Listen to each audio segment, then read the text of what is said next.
여러분 반갑습니다. C촌입니다. 멋진 전원주택 두 채가 있습니다. 여러분 여기 딱 보니까 딱 봐도 양평이죠. 우리나라에서 이렇게까지 토목공사를 해서 집을 많이 짓는 동네가 경기도 양평 빼고는 거의 없는 것 같아요. 아무튼 집이 이렇게 두 채가 있는데 여기 오른쪽에 있는 집은 준공이 난 집이고 왼쪽에 있는 집은 준공이 나지 않았습니다. 그래서 이 준공이 난 집은 땅과 집이 모두 경매에 나와 있고요.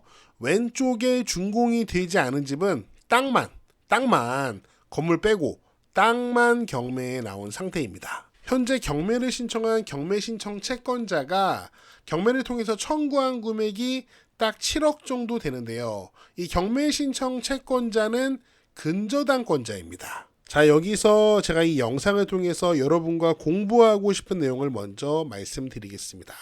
자, 이 왼쪽에 있는 집은 땅만 경매에 나와 있는데 어쩌면 어떤 분들은 시초나 땅만 경매에 나온 물건을 어디에 쓰냐 이렇게 말씀하실 수 있습니다. 그런데 이런 경매 물건을 보통 경매꾼들이 좋아하는 물건입니다. 뭐 경매꾼이 아니라면 경매학원이 좋아할 수도 있어요. 저는 경매꾼도 아니고 경매학원도 아닙니다. 그냥 여러분과 같이 영상을 통해서 같이 생각하고 공부하는 C촌이에요. 경매꾼들이나 경매학원은 이렇게 건물이 있는데 땅만 나온 경매 물건을 보면서 이런 생각을 합니다. 그 사람들의 의식의 흐름도를 제가 한번 소개해 볼게요. 우선 이 건물에 대해서 만약에 법정 지상권이 성립하지 않는다면 땅만 낙찰을 받습니다. 제가 실제 과거 경매 사건의 예를 들어서 설명을 한번 해볼게요. 자, 땅을 2022년 9월 21일 날 낙찰을 받아서 소유권을 넘겨받습니다. 소유권을 취득하고 2022년 11월 13일 소유권 취득 후 불과 한 달 보름이 지나서 건물에다가 가처분을 겁니다. 자, 피보존 권리 가처분의 목적은 토지 인도 및 건물 철거 청구권입니다. 그러니까 이 토지 낙찰자는 건물에 대한 법정 지상권이 성립하지 않을 거라고 생각을 한 거겠죠. 일단 가처분을 걸어놓고 소송을 진행합니다. 그리고 나서 2023년 4월 28일 한 1년 5개월 정도 지나서 강제 경매 개시 결정이 돼요. 이 경매 역시 토지주가 신청을 한 거고요. 토지주가 건물을 경매에 넘긴 거예요. 당시 건물 경매 사건의 매각물건 명세서를 보면은 법정지상권이 없다라는 확정 판결이 이미 내려졌다는 내용이 쓰여 있습니다. 그러니까 토지주가 건물주를 상대로 건물을 철거하고 부당이득을 반환하라는 소송에서 승소를 한 거예요. 건물을 위한 법정지상권이 성립하지 않으면 요거는 토지주가 무조건 이깁니다. 자, 그리고 경매가 진행되는데 건물 감정가가 1억 정도 됩니다. 하지만 건물을 철거하라는 확정 판결이 있기 때문에 아무도 낙찰을 받지 않아서 건물 가격이 뚝뚝 떨어집니다. 그러다가 적당한 가격에 토지주가 건물을 낙찰받아서 꿀꺽 해버립니다. 사실 우리는 이런 사례들을 주택 경매 사건에서 많이 볼 수 있습니다. 자, 그렇다면 현재 이 건물이 있는 토지가 경매에 나와 있는데 현재 이 건물을 위해서 법정 지상권이 성립할까 안 할까 공부해 보는 것이 굉장히 큰 의미가 있겠죠. 저는 여러분에게 경매꾼이 되시라고 이 토지를 낙찰받으라고 그런 말을 하려고 지금 이 영상을 만드는 것은 아닙니다. 그것보다는 이런 내용을 알고 있으면 나중에 살다가 이런 지식이 나를 보호해주는 그런 기회가 올 수 있습니다. 자, 그러면 현장을 우선 간단하게 살펴보고요. 과연 이 준공이 나지 않은 건물을 위해서 법정지상권이 성립할지 안 할지 한번 같이 공부해 보도록 하겠습니다. 우리가 무슨 판단을 하거나 결론을 내리자는 얘기가 아니에요. 결론은 법원에 가서 이해 당사자끼리 치고받고 싸우는 겁니다. 우리는 단지 공부를 해보자는 이야기입니다. 여기는 양평 용문면이고요. 이 앞에 아파트 보이죠? 여기가 바로 용문면 시내입니다. 그리고 요 위에 고가차도가 있는데 양평 시내까지 가는 4차선 도로예요. 여기 굉장히 시끄러운 곳입니다. 지금 우리가 하천을 바라보고 있고 우리가 바라보는 뒤편이 용문 소방서예요. 현재 소방서는 공사를 하고 있더라고요. 요 하천 건너편에 요 집이 두 개 보이죠. 경매 물건입니다. 오른쪽은 토지하고 땅하고 경매에 나와 있으니까 관심 있는 분들은 요거 낙찰받으면은 전원생활 하실 수 있겠죠. 이마트 편의점이 보이고 여기가 용문사로 가는 길입니다. 멋지네요. 이 다리를 건너서 요 왼편으로 좌회전을 합니다. 그 다음 요 마을길로 쭉 들어가면은 경매 물건이 나타나는 거예요. 경매 물건들을 보면은 약간 대지를 높여서 집을 지었습니다. 경매 물건 뒤편으로 저기 산 위에도 토목공사를 진짜 어마무시하게 했고 집들을 짓고 있는데 진짜 대단한 것 같아요. 저는 개인적으로 이렇게 높은 곳에 있는 집을 선호하지는 않습니다. 반면에 저와는 달리 높은 곳에서 내려다보는 것을 좋아하는 분들이 꽤 계신 것 같더라고요. 자, 이렇게 보니까 경매물건 전원주택 있고 이게 왼편에 교회가 있네요.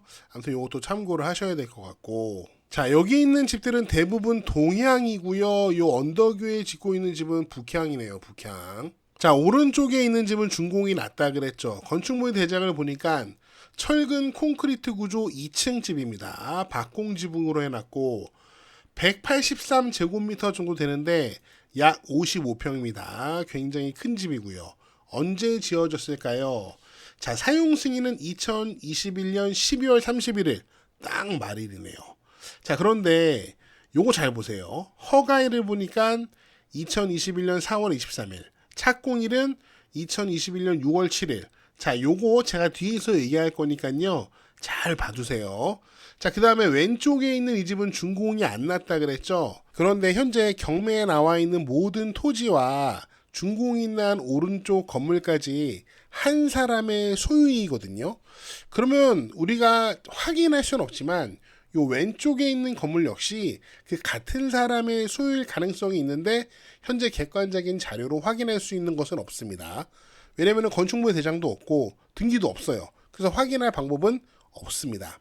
만약에 한 사람이 주인이라고 봤을 때 이 집도 어쩌면은 철근 콘크리트 구조 같고 눈으로 보기에도 철근 콘크리트 구조 같습니다. 면적은 더 큰 집일까라는 생각이 들어요. 물론 지금 제가 찍은 사진 각도가 약간 우측에서 찍어서 오른쪽 집이 더 커 보이는데 다른 사진은 보니까 왼쪽 집이 더 커 보이더라고요. 자, 미쓰고 부동산에서 사진을 한번 보겠습니다.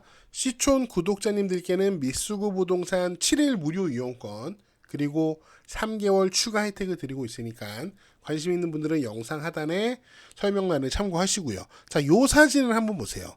좌측에서 찍은 사진으로 봤을 때는 이 집이 훨씬 커 보이죠. 그러니까 바라보는 방향에 따라서 좀 집의 크기가 달라 보이긴 합니다. 아무튼 어쩌면은 이 집이 더 클 수도 있겠다라는 생각도 들어요. 어쩌면 같은 면적일 수도 있고요.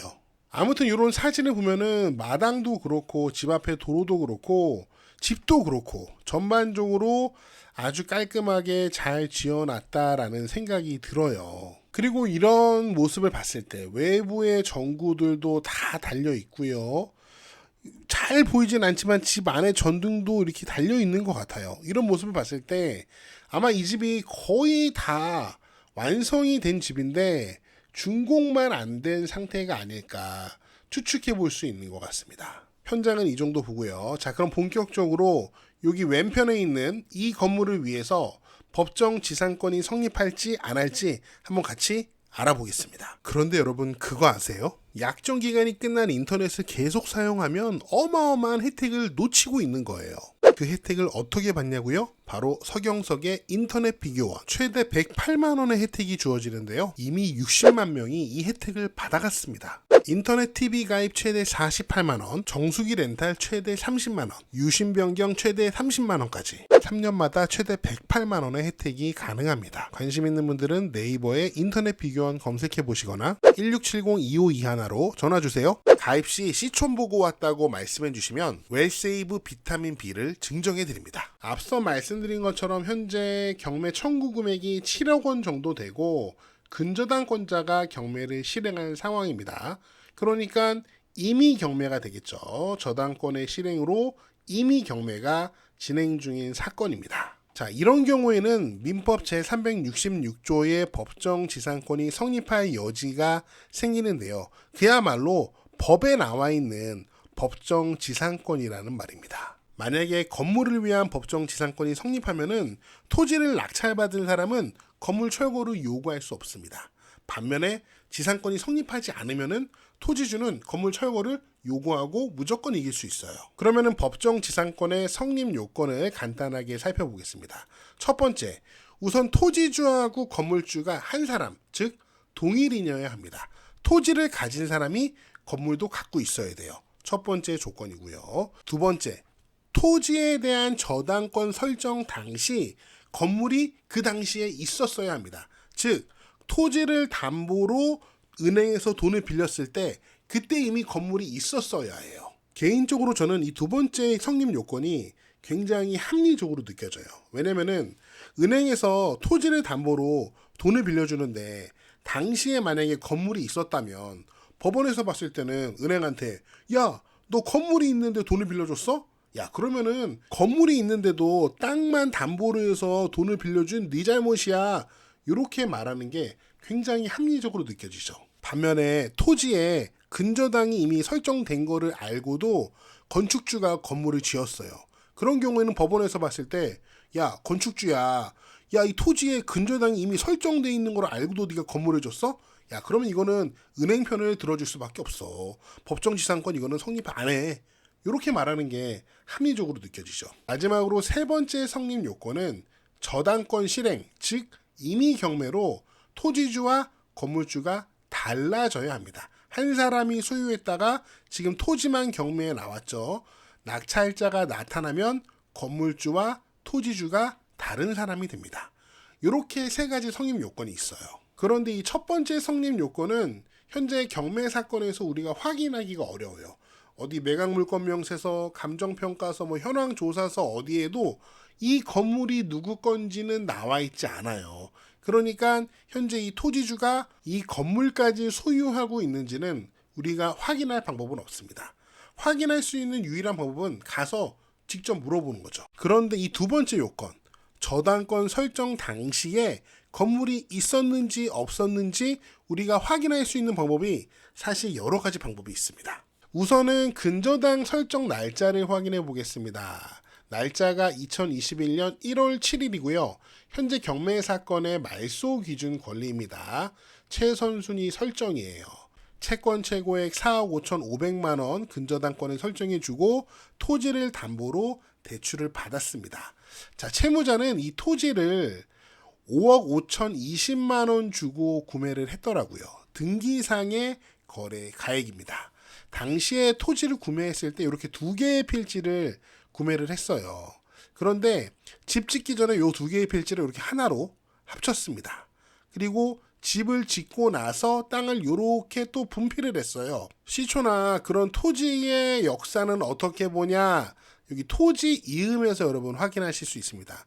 여기 보시면은 밑에 생성 시점 변경이라고 있어요. 이거를 이렇게 과거로 돌아갈 수 있거든요. 그럼 이렇게 토지의 합필, 분필, 병합, 합병, 분할 이런 것들이 변하는 것을 여러분이 좀 이렇게 확인할 수 있습니다. 참고하시고요. 현재 토지 경매 사건은 요 두 개의 필지가 나와 있는 건데요. 아무튼 우리한테 중요한 것은 이 근저당권 설정 당시에 건물이 있었는지 없었는지를 확인하는 것입니다. 이거를 확인하는 여러 가지 방법이 있는데 첫 번째는 네이버 지도나 카카오 맵의 로드 뷰를 활용하는 것입니다. 제가 한번 보여드릴게요. 지금 우리가 보고 있는 것은 카카오 맵인데요. 카카오 맵도 그렇고 네이버 지도도 그렇고 지금까지 촬영했던 모든 아카이브를 담고 있습니다. 자, 현재 오른쪽은 2024년 1월 최근 사진이고요. 왼쪽은 제가 2021년 4월에 찍은 사진으로 이렇게 준비를 해봤습니다. 정확하게 근저당이 설정된 2021년 1월 7일은 아니지만 확인할 만합니다. 자, 보겠습니다. 과연 2021년 4월 달에 여기에 건물이 있었는지 한번 확인을 해보겠습니다. 건물이 있었을까요? 없었을까요? 있었을까요? 없었을까요? 2021년 4월 달에 자, 여기에는 건물이 없었습니다. 2021년 4월 달에 없는 건물이 2021년 1월 달에는 있었겠습니까? 과거로 돌아가서 건물이 있는 건 말이 안 되죠. 그러므로 이 카카오맵의 로드뷰로 봤을 때 근저당 설정 날짜인 2021년 1월 7일에는 여기에 건물이 없었다고 우리는 추론할 수 있습니다. 그렇다면 건물을 위한 법정 지상권은 성립할 수 없겠죠. 근저당 설정 당시에 건물이 있었는지 없었는지 확인하는 두 번째 방법은 건축물 대장을 활용하는 것입니다. 시초나 그게 무슨 소리야. 이 집은 준공이 안 나서 건축물 대장이 없다며. 맞습니다. 현재 이 건물은 건축물 대장이 없습니다. 그런데 이 건물을 위해서 법정 지상권이 성립하기 위해서는 이 토지를 가진 사람이 건물도 갖고 있어야 되잖아요. 현재 이 토지는 현재 소유자가 가지고 있고 이 건물 역시 이 토지 소유자가 지었습니다. 그렇다면 이 건물을 위한 법정 지상권이 성립하기 위해서는 이 건물 역시 같은 사람이 지었어야겠죠. 만약에 다른 사람이 지었다면 애초에 법정 지상권은 성립하지 않으니까요. 그러니까 같은 사람이 건물을 지었다는 전제하에 옆집의 건축물 대장을 보자고요. 아까 우리가 이걸 봤죠. 이 옆집은 건축물 대장이 있는데 허가일이 2021년 4월 23일입니다. 착공일은 6월 7일이고요. 그러므로 이 토지에 대한 근저당이 설정된 1월 7일에는 허가도 착공도 되지 않은 상태였다는 거죠. 요 오른쪽 건물이요. 자, 만약에 이 왼쪽 건물도 같은 사람이 지었다면 허가일과 착공일은 제가 봤을 때 비슷할 것 같습니다. 혹은 아직도 이 왼편에 있는 집이 준공이 안 된 것을 보니 훨씬 더 나중에 지은 집일 수도 있습니다. 마침 카카오맵의 위성지도에서 2022년 위성지도를 확인해 보니 우측에 있는 집만 있고 왼쪽에는 집이 없는 것을 확인할 수 있습니다. 이 위성지도로 미루어 짐작했을 때 오른쪽에 있는 집이 먼저 지어졌고 왼쪽에 있는 집은 나중에 지어진 거죠. 왼편에 있는 집이 2022년에 찍힌 위성지도에도 없으니 2021년 근저당 설정 당시에는 이 집이 없었다고 보는 게 합리적이겠죠. 세 번째 방법은 토지 등기를 활용하는 것입니다. 토지 등기를 보면은 2021년 1월 7일 날 근저당 설정을 하면서 은행에서 지상권 설정도 했습니다. 존속기간을 30년으로 하는 약정 지상권인데요. 보통 이렇게 근저당권을 설정하면서 같이 설정하는 지상권을 담보지상권이라고 합니다. 은행에서 불안하잖아요. 건물이 없는데 돈을 빌려줘서 나중에 이렇게 법정 지상권과 같은 분쟁이 생길까봐 지상권은 여기 우리 은행이 갖고 있어요 라고 등기에 아예 공시를 하는 거예요. 이런 내용들을 종합적으로 고려했을 때 현재 이 토지 경매 사건에서 이 건물을 위한 법정 지상권이 성립할 가능성은 매우 낮아 보입니다. 그렇다면 우리가 앞서 얘기했던 경매꾼과 경매학원들의 사례처럼 토지를 낙찰받고 건물을 위한 법정 지상권이 성립하지 않음을 주장해서 건물을 또 경매에 넘기고 자신들 스스로 낮은 가격에 낙찰받는 사람들이 나올 수 있겠죠. 그렇다면 애써 이 땅 위에 건물을 지은 사람은 어떻게 됩니까? 참 안타까운 상황이죠. 이렇게 멋진 집을 짓기 위해서는 비용도 만만치 않게 들었을 텐데요. 이 상황에서 건물주를 구제할 수 있는 방법이 있을까요? 건물주가 손해보지 않을 방법이 있을까요? 저는 그 방법은 모르겠습니다. 혹시 여러분 중에 초고수님들 그 방법이 있다면 좀 댓글로 알려주세요. 또한 우리가 이런 공부를 하면서 만약에 우리 스스로 나중에 건물을 짓게 된다면 이런 생각을 할 수 있겠죠. 남의 땅 위에다가 절대 돈을 들여서 건물을 지어선 안 되겠다. 두 번째로 내 땅이라 할지라도 내가 그 땅을 담보로 대출을 많이 받은 상황이라면 건물 졌을 때 허수고가 될 수도 있다. 요거를 좀 유념하고 건물을 짓는다면 실패할 확률을 좀 줄일 수 있지 않을까 조심스럽게 생각해 봅니다. 제가 시골에 살면서 건축을 하시는 분들 보면은 그리고 무탈한 분들을 보면은 돈이 많은 분들이에요. 돈이 많은 분들은 대출 받을 필요 없이 자기가 가진 돈으로 건축을 하고 아무 문제도 발생하지 않거든요. 그런데 집을 짓겠다고 대출을 받아서 그 일을 벌려버리면은 감당이 되지 않는 경우가 상당히 많은 것 같아요. 슬프게도. 네, 제가 준비한 내용은 여기까지고요. 여러분 어떻게 생각하시는지 여러분의 다양한 의견을 댓글로 남겨주세요. 저는 다음 영상에서 더 재미있고 유익한 내용으로 돌아오겠습니다. 여러분, 시촌 어게인!